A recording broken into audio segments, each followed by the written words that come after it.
All right, we're standing above Lake Lillian. That's the lake behind me. And behind the lake, you see ridges of mountains, and that's significant. I was trying to go back to a place called the Unnamed Lake, which is well behind those mountains, but going up over the pass, I got too sketchy for me. I got nervous, so I came in here 2 days, and I'm not going out there because I'm not an idiot. Well, I'm close to an idiot, but I'm not a total idiot. Anyway, the point was to get out to the unnamed lake, which is central in this trilogy of stories that came to me.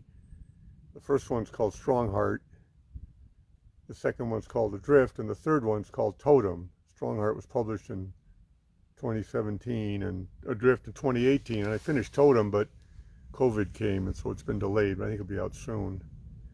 And when I started, it was just going to be one book.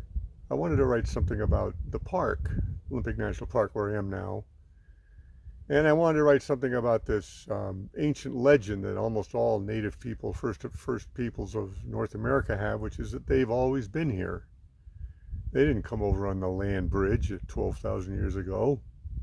They've always been here. In fact, I think some of them would argue that, by arguing that they came over here 12,000 years ago, they're a bit like the most recent group of people, and that can be seen by some as an insult. And I think there's some basis for that.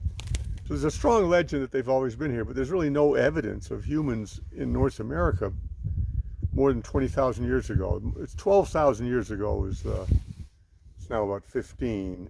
The oldest find of evidence of humans hunting in the Americas actually isn't far from here in Sequim, Washington. A spear point was found in a mastodon bone and dated to 13,800 years old. So even at the height of the ice time, people are living on this peninsula and hunting. So I want to do a story, again, set in the park and playing with this question of could that old legend be true? And then how could it be true?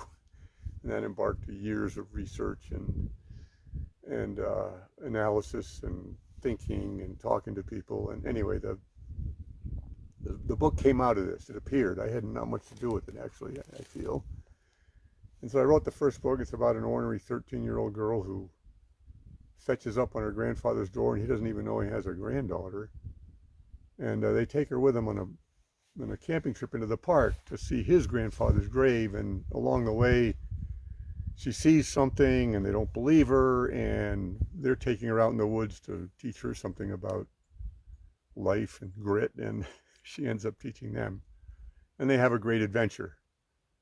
And at the same time, there's a mining company that has a permit to mine in this national park. It turns out that permits that are valid at the time a park's formed can still be used, which I didn't know until I did some research. And this park was formed in 1938. So I had this mining company had a permit to mine in here, and they get crossways with this girl and her grandfather and his two friends, and they have a great adventure.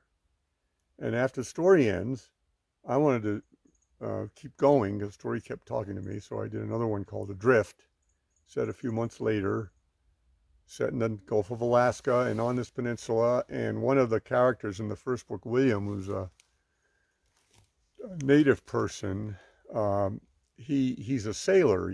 He works in a commercial container vessel going between Alaska and Russia, and they get caught in a terrible storm and have to abandon ship. And then it's, find the lifeboats and who's going to survive and who's looking for the missing crew members. And that was Adrift.